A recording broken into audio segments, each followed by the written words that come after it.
യൂറോപ്പിലോട്ട് പോകാനായിട്ട് ഒരു ഏജൻസിയിൽ കണക്ട് ചെയ്ത് ഞാൻ എൻ്റെ 2 സുഹൃത്തുക്കളും കൂടി ചേർന്നിട്ട് കുറച്ച് പൈസയൊക്കെ നഷ്ടം വന്നു. ഏകദേശം ഒരു 9 ലക്ഷം രൂപയോളം നഷ്ടം വന്നതിന് ശേഷമാണ് ഞാൻ ഈ ഒരു എമിഗ്രേഷൻ ഫീൽഡിലോട്ട് വരുന്നത്. അപ്പോൾ എല്ലാവരും 10 ഡേയ്സ് വീഡിയോ ചലഞ്ച് ചെയ്യുന്നുണ്ട്. ഞാനും അങ്ങനെ ഈ 10 ഡേയ്സ് വീഡിയോ ചലഞ്ച് അറ്റൻഡ് ചെയ്ത് കഴിഞ്ഞപ്പം സത്യം പറഞ്ഞാൽ ഞാനിപ്പോൾ ഇവിടെ വന്ന് നിൽക്കുന്നതെന്ന് പറഞ്ഞാൽ ഇത്രയും ആളുകളെ ക്രൗഡിൻ്റെ മുന്നിൽ ഫേസ് ചെയ്യുകയെന്ന് പറഞ്ഞാൽ 10 ഡേയ്സ് വീഡിയോ ചലഞ്ച് ചെയ്തതിൻ്റെ ഭാഗമായിട്ടാണ് എനിക്കത് നിങ്ങളോട് സംസാരിക്കാനായിട്ട് പറ്റുന്നത്. അത് സ്റ്റാർട്ട് ചെയ്തതിൻ്റെ ഫലമായിട്ട് എനിക്ക് ബിസിനസ്സിൽ തന്നെ ഒത്തിരി വ്യത്യാസങ്ങളുണ്ടായി. ഞാൻ വീഡിയോ ചെയ്തു തുടങ്ങിയപ്പം എൻക്വയറീസ് വരാൻ തുടങ്ങി, ധാരാളം പേര് നമ്മളെ കണക്ട് ചെയ്യാൻ തുടങ്ങി. അങ്ങനെയാണ് ഈ ഒരു ഇതിലോട്ട് പോകുന്നത്. എനിക്ക് പറയാനുള്ളത്, നമ്മളുടെ ഒരു വാക്കുകൊണ്ടോ പ്രവൃത്തി കൊണ്ടോ മറ്റൊരാളുടെ ഒരു ലൈഫിൽ ഒരു ചേഞ്ച് വരുത്താൻ പറ്റി കഴിഞ്ഞാൽ അതാണ് ഏറ്റവും വലിയ കാര്യം. സാർ എപ്പോഴും പറയാറുണ്ട്,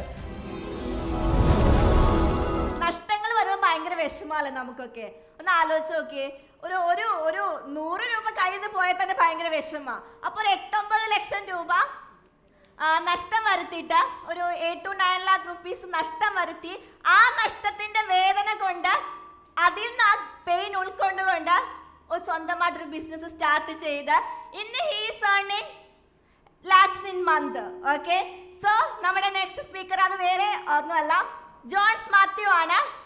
German dream fly German consultant ആണ്. Jones on the stage please. John's.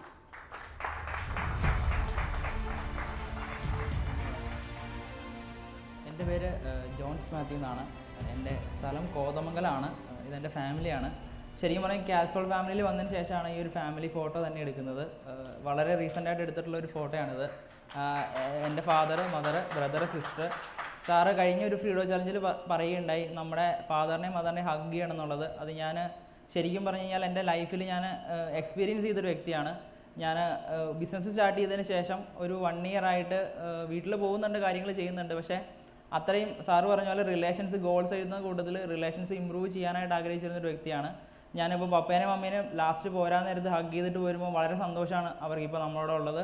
അങ്ങനെ നിൽക്കുന്നു. ശരിക്കും എൻ്റെ ഒരു ജേണി എന്ന് പറഞ്ഞു കഴിഞ്ഞാൽ, ഞാൻ എൻ്റെ ഡിഗ്രിക്ക് പഠനത്തിന് ശേഷം ദുബായിൽ ജോലി ചെയ്യാനായിട്ട് എനിക്കൊരു അവസരം ലഭിക്കുകയുണ്ടായി. ഞാനങ്ങനെ ദുബായിൽ ജോലി ചെയ്തുകൊണ്ടിരുന്ന സമയത്ത് യൂറോപ്പിലോട്ട് പോകാനായിട്ട് ഒരു ഏജൻസിയിൽ കണക്ട് ചെയ്ത് ഞാൻ എൻ്റെ 2 സുഹൃത്തുക്കളും കൂടി ചേർന്നിട്ട് കുറച്ച് പൈസയൊക്കെ നഷ്ടം വന്നു. ഏകദേശം ഒരു 9 ലക്ഷം രൂപയോളം നഷ്ടം വന്നതിന് ശേഷമാണ് ഞാൻ ഈ ഒരു എമിഗ്രേഷൻ ഫീൽഡിലോട്ട് വരുന്നത്. ശരിക്കും പറഞ്ഞു കഴിഞ്ഞാൽ ആ ഒരു സമയത്ത് എന്താണ് പുറത്തേക്ക് പോകുന്ന കാര്യങ്ങളൊന്നും അറിയില്ലായിരുന്നു. ശരിക്കും പറഞ്ഞാൽ ഞങ്ങൾ പറ്റിക്കപ്പെടുകയായിരുന്നു. അതിനുശേഷം ഞാൻ നാട്ടിൽ ജോലിയൊക്കെ പോയിട്ട് തിരിച്ച് റിട്ടേൺ നാട്ടിൽ വന്നതിന് ശേഷം വളരെ സ്ട്രഗിളിലൂടെ കടന്നുപോയി. അതുപോലെ തന്നെ ആ സമയത്ത് ഞാൻ തിരിച്ചു വന്ന സമയത്ത് എൻ്റെ കയ്യിൽ അതിൻ്റെ ഡോക്യുമെൻറ്റ്സ് ഒക്കെ കയ്യിലുണ്ടായിരുന്നു. അത് വെച്ചിട്ട് ഏതെങ്കിലും ഒരു കൺസൾട്ടൻറ്റിനെ വെച്ചിട്ട് നമുക്ക് പുറത്തേക്ക് പോകാനായിട്ട് സാധിക്കുമോ എന്ന് കരുതി ഞാൻ ധാരാളം ആളുകൾ അപ്രോച്ച് ചെയ്തു. പക്ഷേ അവരാരും നമ്മളെ ഹെൽപ്പ് ചെയ്തില്ല. അങ്ങനെയാണ് എൻ്റെ ഒരു സുഹൃത്ത് പറഞ്ഞു, എമിഗ്രേഷനിൽ ഒരു ഇൻ്റർവ്യൂ ഉണ്ട്, നീ ഒന്ന് അറ്റൻഡ് ചെയ്യണം. അപ്പോൾ അങ്ങനെ ഞാൻ എമിഗ്രേഷനിൽ ഇൻ്റർവ്യൂ അറ്റൻഡ് ചെയ്യാനിടയായി. അങ്ങനെ ജോലി ലഭിക്കാനിടയായി. അങ്ങനെയാണ് ഞാൻ ഈ ഒരു എമിഗ്രേഷൻ മേഖലയിലോട്ട് വരുന്നത്. അതിനുശേഷം ഞാൻ ഒരു ഓഫീസ് സ്റ്റാർട്ട് ചെയ്തു. സ്റ്റഡി അബ്രോഡ് ഓഫീസ് സ്റ്റാർട്ട് ചെയ്തു. പാലയിലാണ് എനിക്കൊരു ഓഫീസ് ഉള്ളത്.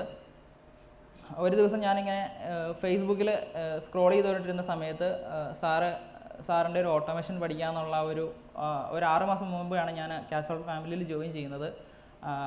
സാറിൻ്റെ ഒരു വീഡിയോ കാണുകയുണ്ടായി. വീഡിയോ കണ്ടു കഴിഞ്ഞപ്പോഴത്തേക്കും ഓട്ടോമേഷൻ പഠിക്കാനായിട്ടാണ് ഞാൻ വെബിനാർ അറ്റൻഡ് ചെയ്യുന്നത്. അറ്റൻഡ് ചെയ്ത് കഴിഞ്ഞപ്പോൾ എനിക്ക് മനസ്സിലായി, ഞാൻ കാസോൾ നമ്മളുടെ ഈ കമ്മ്യൂണിറ്റിയിൽ ജോയിൻ ചെയ്തതിന് ശേഷം സാറൊരു വെള്ളിയാഴ്ച ഇതുപോലെ പറഞ്ഞു, ശനിയാഴ്ച സാറിൻ്റെ കൂടെ ഇരുന്ന് ഫ്രീഡോ ചലഞ്ച് ലൈവ് ഇംപ്ലിമെൻറ്റേഷൻ പ്രോഗ്രാം ഉണ്ട്, ആ പ്രോഗ്രാം പങ്കെടുക്കാമെന്ന് പറഞ്ഞു. അപ്പോൾ എൻ്റെ മനസ്സിലുള്ള കാര്യം എന്ന് വെച്ച് കഴിഞ്ഞാൽ രാവിലെ 5 മണിക്ക് എഴുന്നേൽക്കാൻ പറ്റും. എന്നെ സംബന്ധിച്ചിടത്തോളം എന്ന് പറഞ്ഞാൽ രാവിലെ എഴുന്നേൽക്കുക എന്ന് പറഞ്ഞാൽ വളരെ ബുദ്ധിമുട്ടുള്ളൊരു കാര്യമാണ്. 5 മണിക്ക് എഴുന്നേൽക്കുക എന്ന് പറഞ്ഞാൽ പഠിക്കുന്ന കാലത്ത് ഒരു നേരത്തെ എഴുന്നേറ്റിട്ടില്ല. അപ്പം ഞാൻ ആലോചിച്ചപ്പം രാവിലെ എഴുന്നേറ്റാൽ മതി, ക്ലാസ് കേൾക്കാം, ഇങ്ങനെ സുഖമായിട്ടിരുന്ന് ക്ലാസ് കേൾക്കാം, കുഴപ്പമില്ല, നല്ലൊരു പരിപാടിയാണ്. അങ്ങനെ രാവിലെ എഴുന്നേറ്റ് ഈ ഫ്രീഡോ ചലഞ്ച് അറ്റൻഡ് ചെയ്ത് കഴിഞ്ഞപ്പം ശരിക്കും പറഞ്ഞാൽ എൻ്റെ ഒരു ടേണിംഗ് പോയിൻ്റാണെന്ന് പറയാൻ പറ്റും. ഫ്രീഡോ ചലഞ്ച് അറ്റൻഡ് ചെയ്തതിലൂടെ ഇപ്പോൾ സ്ഥിരമായിട്ട് 6 മാസമായിട്ട് കൺസിസ്റ്റൻ്റ് ആയിട്ട് എല്ലാ ദിവസവും രാവിലെ 5 മണിക്ക് എഴുന്നേൽക്കാനും അതുപോലെ തന്നെ പഠനത്തിനായിട്ട് സമയം മാറ്റി വയ്ക്കാനായിട്ട് ഇപ്പം സാധിക്കുന്നുണ്ട്. അതുപോലെ തന്നെ ഈ ഫ്രീഡോ ചലഞ്ച് അറ്റൻഡ് ചെയ്തതിന് ശേഷം സാറ് പറഞ്ഞു 10 ഡേയ്സ് വീഡിയോ ചലഞ്ച് ചെയ്യണം എന്ന് പറഞ്ഞു. അപ്പോൾ എല്ലാവരും 10 ഡേയ്സ് വീഡിയോ ചലഞ്ച് ചെയ്യുന്നുണ്ട്. ഞാനും അങ്ങനെ ഈ 10 ഡേയ്സ് വീഡിയോ ചലഞ്ച് അറ്റൻഡ് ചെയ്ത് കഴിഞ്ഞപ്പം സത്യം പറഞ്ഞാൽ ഞാനിപ്പോൾ ഇവിടെ വന്ന് നിൽക്കുന്നതെന്ന് പറഞ്ഞാൽ ഇത്രയും ആളുകളെ ക്രൗഡിൻ്റെ മുന്നിൽ ഫേസ് ചെയ്യുകയെന്ന് പറഞ്ഞാൽ 10 ഡേയ്സ് വീഡിയോ ചലഞ്ച് ചെയ്തതിൻ്റെ ഭാഗമായിട്ടാണ് എനിക്കത് നിങ്ങളോട് സംസാരിക്കാനായിട്ട് പറ്റുന്നത്. കഴിഞ്ഞ തവണ വന്നപ്പം സാറ് മൈക്ക് വന്നപ്പം എന്നോട് സംസാരിക്കാൻ പറഞ്ഞപ്പോൾ ഭയങ്കര വിറയലായിരുന്നു. മൈക്ക് പിടിച്ചിട്ട് ഞാൻ വിറച്ച ഒരു പേഴ്സണാണ്. പക്ഷേ ഇപ്പം എനിക്ക് നിങ്ങളോട് സംസാരിക്കാനായിട്ട് പറ്റുന്നുണ്ട്. അതുപോലെ തന്നെ ഈ 10 days വീഡിയോ ചലഞ്ച് ചെയ്തതിൻ്റെ ഭാഗമായിട്ട് എനിക്ക് ധാരാളം കസ്റ്റമേഴ്സിനെ ലഭിക്കുകയുണ്ടായി. അതുപോലെ തന്നെ ക്യാമറയുടെ മുന്നിൽ നിന്ന് സംസാരിക്കാനായിട്ട് പറ്റുന്നുണ്ട്. ആ ഒരു പേടിയൊക്കെ മാറാനായിട്ട് ഇടയായി. പിന്നെ ഫ്രീഡോ ചലഞ്ച് അറ്റൻഡ് ചെയ്തതിൻ്റെ ഭാഗമായിട്ട് സാറ് പറയുന്നുണ്ടായിരുന്നു, ഒരു ടാസ്ക് പോലെ തന്നിട്ടുണ്ടായിരുന്നു, ഒരു 1 month ഇൻസ്റ്റാഗ്രാം ലൈവ് ചെയ്യാനായിട്ട്. സത്യം പറഞ്ഞാൽ ഇൻസ്റ്റാഗ്രാം എടുത്ത് അത് ഓപ്പൺ ആക്കിയിട്ട് ക്ലോസ് ചെയ്യാൻ പോലും എനിക്ക് അറിയില്ലായിരുന്നു. അങ്ങനെയാണ് ഞാൻ ഇൻസ്റ്റാഗ്രാം ലൈവ് സ്റ്റാർട്ട് ചെയ്തത്. അത് സ്റ്റാർട്ട് ചെയ്തതിൻ്റെ ഫലമായിട്ട് എനിക്ക് ബിസിനസ്സിൽ തന്നെ ഒത്തിരി വ്യത്യാസങ്ങളുണ്ടായി. ഞാൻ വീഡിയോ ചെയ്തു തുടങ്ങിയപ്പം എൻക്വയറീസ് വരാൻ തുടങ്ങി, ധാരാളം പേര് നമ്മളെ കണക്ട് ചെയ്യാൻ തുടങ്ങി. അങ്ങനെയാണ് ഈ ഒരു ഇതിലോട്ട് പോകുന്നത്. എനിക്ക് പറയാനുള്ളത്, നമ്മളുടെ ഒരു വാക്കുകൊണ്ടോ പ്രവൃത്തി കൊണ്ടോ മറ്റൊരാളുടെ ഒരു ലൈഫിൽ ഒരു ചേഞ്ച് വരുത്താൻ പറ്റി കഴിഞ്ഞാൽ അതാണ് ഏറ്റവും വലിയ കാര്യം. സാർ എപ്പോഴും പറയാറുണ്ട് നമ്മളോട്, നമ്മൾ തന്നെ ഒരാളുടെ ലൈഫിൽ ചേഞ്ച് ചെയ്യാൻ പറ്റിയ ഏറ്റവും വലിയ കാര്യമാണെന്നുള്ളത്.